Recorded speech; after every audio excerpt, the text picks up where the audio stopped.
Halo Sobat ASEI, kita bertemu lagi. Sebelumnya kita bertemu di podcast manajemen resiko. Kita berbicara tentang manajemen resiko dan tentang tata cara pengisian kuesioner. Nah, namun kali ini kita akan berbicara bagaimana sih implementasi manajemen resiko di kantor cabang. Nah, dalam pertemuan kali ini saya sudah menghadirkan narasumber dari Kepala Kantor Cabang Jakarta Utama. Beliau ini juga memiliki kompetensi tentang pengetahuan manajemen risiko yang mungkin sudah tingkat dewa kali ya. Nah, mungkin langsung saja saya perkenalkan dengan Pak Joni Junarto. Selamat sore Pak Joni Junarto. Selamat sore Mas Sigit. Kelihatan tambah cerah gitu. Baik Pak, kali ini podcast kita manajemen risiko ini kita mau membicarakan tentang bagaimana cara mengimplementasikan manajemen risiko di kantor cabang. Karena kantor cabang ini kan merupakan lini depan dari perusahaan untuk mencapai target dan sasarannya. Nah, bagaimana Pak Joni kiat-kiatnya atau bagaimana sih cara mengimplementasikan manajemen risiko di kantor cabang? Ya, terima kasih Mas Sigit ya. Jadi terkait kepada pengelolaan manajemen risiko itu sebenarnya di setiap unit kerja ya, di setiap aktivitas kita selalu harus mengimplementasikan praktek untuk mengelola risiko. Nah, untuk di kantor cabang yang Pak Sigit tanyakan tadi, tentunya akan lebih real. Karena apa? Di kantor cabang ini kita memiliki mandat dari manajemen untuk mengelola sebuah unit yang memiliki target yang pasti. Misalnya kalau untuk di kantor cabang Jakarta pada tahun 2021 ini kita memiliki target sebesar 250 miliar dari target perusahaan 754 miliar, hampir 30%-nya ya. Nah, untuk mencapai target itu tidak bisa dijalankan dengan biasa-biasa aja. Jadi kita harus punya perencanaan yang baik, kemudian mengorganisasikan tim dengan baik, kemudian melaksanakan program-program dengan baik, dan kemudian mengkontrol ataupun memonitor pelaksanaan daripada perencanaan itu secara baik juga. Nah, implementasi dari manajemen risiko di sini ini sangat diperlukan. Karena apa? Dari semua aktivitas yang ada di kantor cabang itu semua memiliki sasaran yang jelas, goals. Baik di pemasaran, underwriting, juga di keuangan, supporting, itu semua jelas. Sehingga apabila kita akan melaksanakan sebuah aktivitas untuk mencapai goals tadi, ambil contoh begini. Di kantor cabang itu kita salah satu kegiatan untuk memperoleh premi adalah mengikuti tender. Tender di sini adalah tender pengadaan jasa asuransi di Badan Usaha Milik Negara BUMN, misalnya di Pelindo atau kemarin ada di PLN, kemudian di Bulog. Nah, itu pada awal tender kita harus mengorganize itu, merencanakan apa yang dilakukan. Jadi kantor cabang telah membentuk namanya tim panitia tender, tim tender. Ada leadnya, ada pimpinannya, ada anggotanya, ada schedule-nya, ada biayanya, ya kan?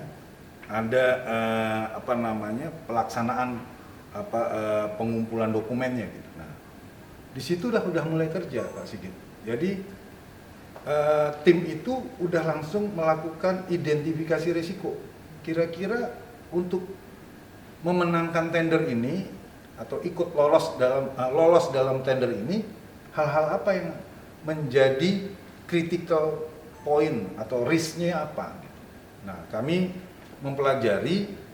Jadi kalau melakukan risk identification atau identifikasi risiko adalah mempelajari historical, mempelajari masa lalu. Apa yang menyebabkan gagalnya kesertaan kita dalam tender misalnya.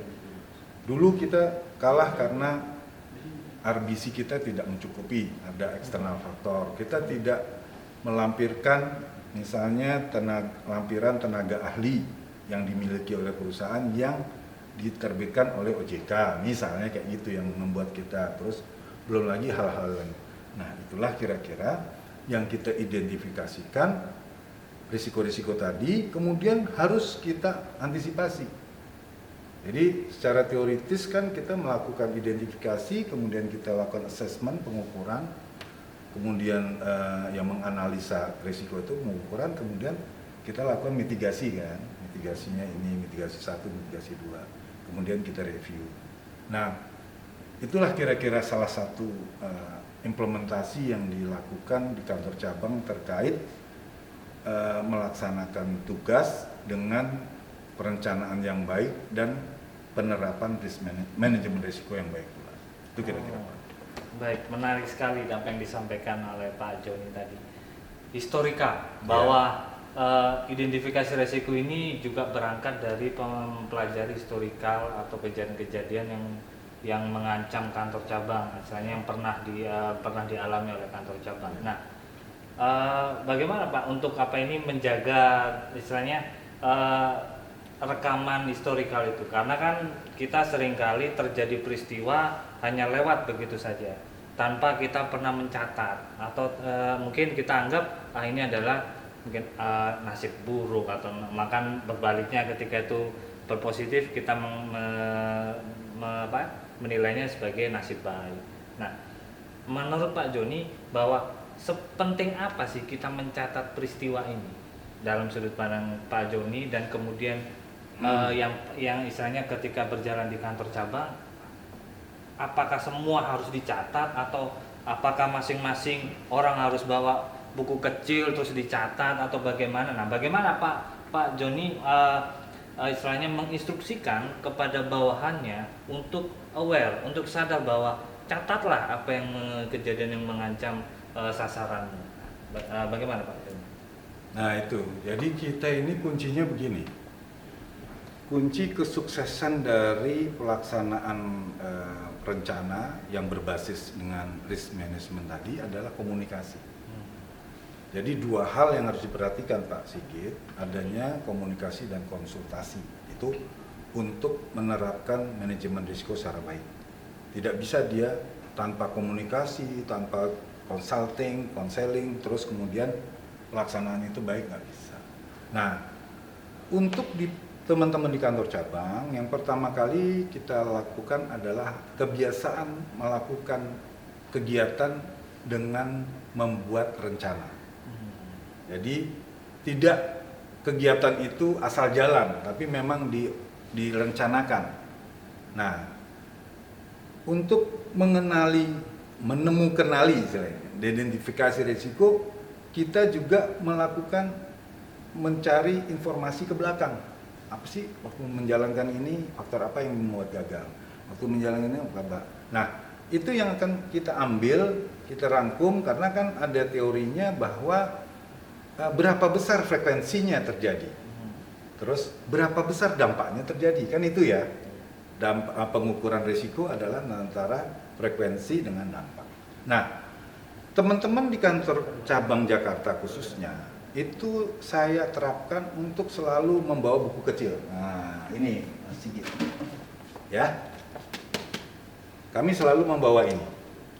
Di sini selain untuk pertemuan atau meeting dengan klien, dengan pimpinan, dengan itu, di sini selalu dicantumkan pada saat ini kita terjadi apa, mengalami peristiwa apa, risk eventnya gitu. Jadi dicatat. Ini yang kayaknya menyebabkan kemarin. Jadi gini, risiko itu ada beberapa hal. Satu tadi ya, terkait pada target tidak tercapai. Itu risk adalah ketidakpastian yang berdampak terhadap sasaran kan itu teorinya. Nah, di dalam pelaksanaan dalam pekerjaan itu, di semua lini, seorang underwriter ternyata punya risiko. Risiko apa? Terlewatnya renewal. Nah, itu dicatat tuh. Saya panggil. Kok kemarin contohnya polis Ciljedang jatuh tempo tanggal 5 Maret. Kok baru tahu kalau atau di proses renewalnya tanggal 8 udah lewat. harusnya kan 2 bulan sebelum. Nah itu dicatat. Terlewatkan ini, kemudian nanti mengenai info buyer yang belum datang tepat waktu mengganggu pelaksanaan pengukuran, terus mengenai keterlambatan pembayaran premi segala macam. Nah, benar tadi. Jadi kita membiasakan memiliki buku kecil, Pak. Buku kecil ini untuk mencatat, karena teorinya untuk mengetahui risiko apa terjadi itu adalah kita melakukan pengenalan risiko apa. Nah itu dari temu kenali risiko itu kan dari kita melihat peristiwa-peristiwa yang kemarin. Oh ini ada ini, berarti ada risiko keterlambatan dokumen, ada risiko untuk tidak cukupan backup reas, itu kan macam-macam. Itu namanya identifikasi risiko. Dan betul sekali bahwa kita semua tim harus memiliki buku kecil yang setiap saat digunakan untuk mencatat. Jadi nanti di dalam itu peristiwa-peristiwa itu yang akan dikonsultasikan, nah tadi kan dikomunikasikan dan dikonsultasikan apakah ini terkategori sebagai sebuah risk event atau risk cause-nya dia risk cause-nya dia atau yang lainnya. Nah itu consulting tuh jalan. Jadi di tim kita juga melakukan pembahasan terus. Oke, baik, terima kasih Pak Joni. Jadi Sobat ACI, ada 3 pelajaran besar yang kita ambil dari apa yang disampaikan Pak Joni tadi. Catat, merupakan temu kenali. Yang kedua, konsultasikan dan komunikasikan. Karena 3 prinsip ini yang harus dilakukan dalam implementasi manajemen risiko. Hari ini kita sudah mengkomunikasikan bahwa catat dan temu kenali kita punya sirap. Aktif dan silahkan isi sirap, bahwa yang perlu ditekankan adalah kita fokus pada peristiwa, bukan pada menekankan siapa yang pelakunya atau apa. Karena manajemen risiko intinya adalah create and protect value. Manajemen risiko membantu Anda untuk menemukan kenali ancaman yang mengancam dari sasaran kantor cabang. Baik. Keaktifan dari Sobat AC untuk mengisi sirap itu kami tunggu, dan sekali lagi saya terima kasih atas keluangan waktu yang diberikan Pak Joni Junarto. Sukses untuk kantor cabang utama sebagai penopang utama dari pencapaian premi perusahaan di tahun 2021 ini. Baik Sobat AC, kami akhiri dari podcast kali ini untuk implementasi manajemen risiko di kantor cabang. Untuk selanjutnya keaktifan dari Sobat AC untuk mengisi sirap kami tunggu, dan sekali lagi salam create and protect value. Terima kasih.